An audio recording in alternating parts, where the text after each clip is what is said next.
Salut YouTube, aujourd'hui on teste la business de French Bee équivalent Premium Eco. On va voir si c'est bien ou pas. Là je suis au lounge, petite terrasse, je prends l'air parce qu'il fait très chaud avec vue sur la piste, sur la runway. On va voir dans quelques instants si ça vaut le coup parce que honnêtement le tarif est plus qu'élevé. Je rajoute 400 balles par rapport au prix du billet pour juste l'aller en Premium Eco. Si vous avez envie de voir un peu à quoi ressemble le lounge à Orly 4, parce qu'on est à Orly 4, je vous invite à voir le vlog qui s'affiche là et en description. Vous aurez des images lounge dans le vlog. Allez c'est parti, on y va.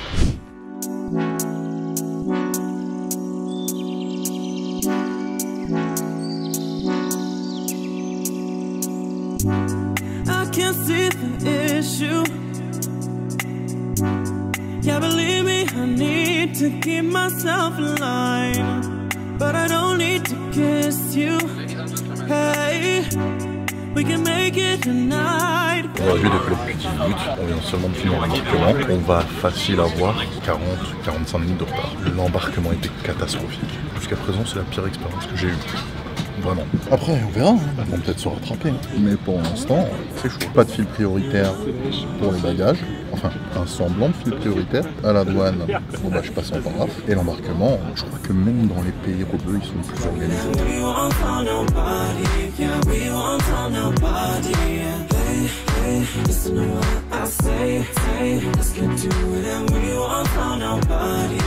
Et si je dis pas de bêtises, en classe éco, je crois que c'est les mêmes sièges, mais avec un peu moins de rembourrage, mais ça reste du cuir. Et il me semble aussi que tu as moins d'espace pour les jambes. Après, je pouvais prendre le full leg, le maxi leg comme ils appellent ça, mais c'est 80 € en plus des 400 € que tu rajoutes pour prendre la premium. Donc là, ça commence à faire un peu cher. Ah, on est en train de s'aligner sur la runway, on va pas tarder à décoller. On va savoir que ouais, j'ai payé 400 € de plus par rapport à mon billet juste pour l'aller. Hein. J'aurais pu avoir l'aller-retour en premium sur Air France. Ah oui, un truc qui est pas pratique du tout, regardez, c'est pour les commandes. Bon, pendant qu'on est en train de décoller, je vous montre ça. Ah, comme vous voyez, pour quelqu'un comme moi qui est grand et gros en plus, on est à touche-touche. Et pour atteindre les commandes, ça par contre, c'est pas pratique du tout. Allez, je vous laisse avec le décollage.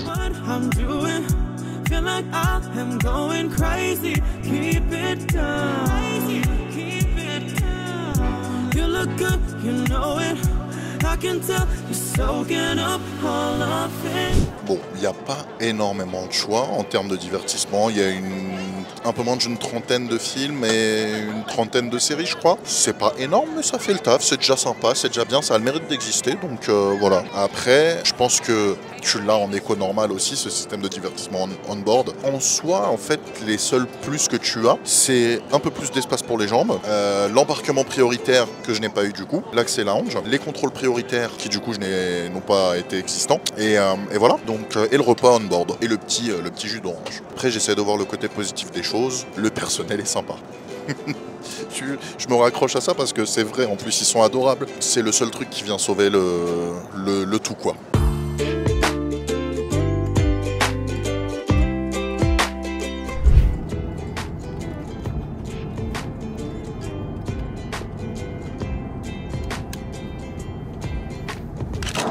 Je sens que le voyage va être long, très long.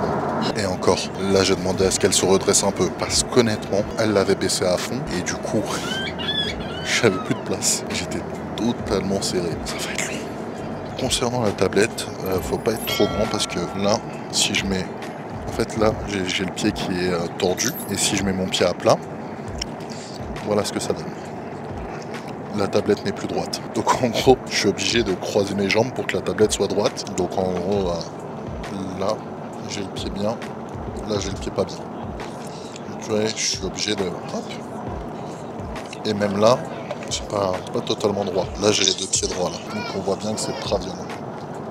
Il fait vraiment pas bon d'être grand dans un avion. Hein. En ce qui concerne l'ouverture, bon, c'est une ouverture facile. Hein. Enfin, facile. Hop. Tu soulèves. Bon là, je peux pas parce que...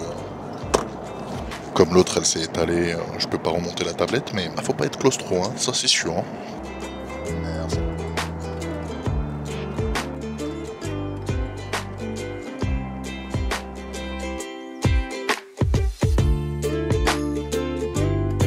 Après presque 11 heures de vol sans dormir, qu'est-ce que j'en ai pensé? Très sincèrement, c'est juste pas du tout ergonomique pour les personnes un peu larges et grandes. J'ai plus de genoux littéralement parce que la personne en face de moi, devant moi en fait, a allongé son siège. J'avais beau lui demander de remonter gentiment, remonter d'un poil de cul, donc ça changeait rien. Donc du coup, j'ai les genoux explosés. Un truc débile, la coudoir qui remonte pas, ça je comprends pas. Celui-là il remonte pas. Et du coup, si seulement il remontait, déjà rien que ça m'aurait fait de l'espace en plus. Parce qu'en plus derrière là, on te met ça là.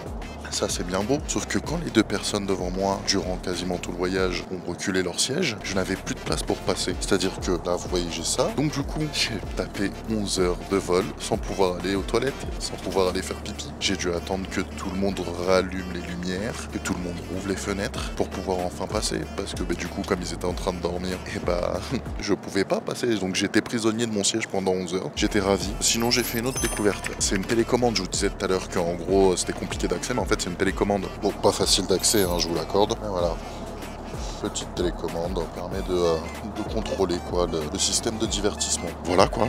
La bouffe était sympa, le personnel était sympa, et c'est les deux seules choses qu'on retiendra de bien dans cette expérience. French Bee, moi, personnellement, si vous êtes grand ou large, je recommande pas du tout. Après, si vous êtes une personne assez fine, vous passerez un agréable voyage sans problème. Mais j'insiste sur le fait que la Premium Economy de French Bee n'est ni plus ni moins qu'une écho normale d'une compagnie Star Alliance ou autre, mais d'une grosse compagnie. Voilà. Écoutez, je vais vous laisser avec des petits plans d'atterrissage. Bilan de l'expérience French Bee, je ne recommande pas du tout. J'espère en tout cas que ce trip report vous aura plu, que ce flight review vous aura plu. Un peu décousu, contrairement à celui d'Emirates, mais en même temps, il n'y avait pas grand chose à dire. Et il y a quelqu'un qui est en train de vomir à côté de moi. Ah oui, puisqu'il y a eu ça aussi. Il y a eu une personne qui a été malade tout le voyage et qui carrément a été mis en position latérale de sécurité dans le couloir. Ça sent le vomi, c'est sympa. Je vous reprends s'il y a du nouveau, sinon je vous dis à très vite dans un nouvel avion. Ciao.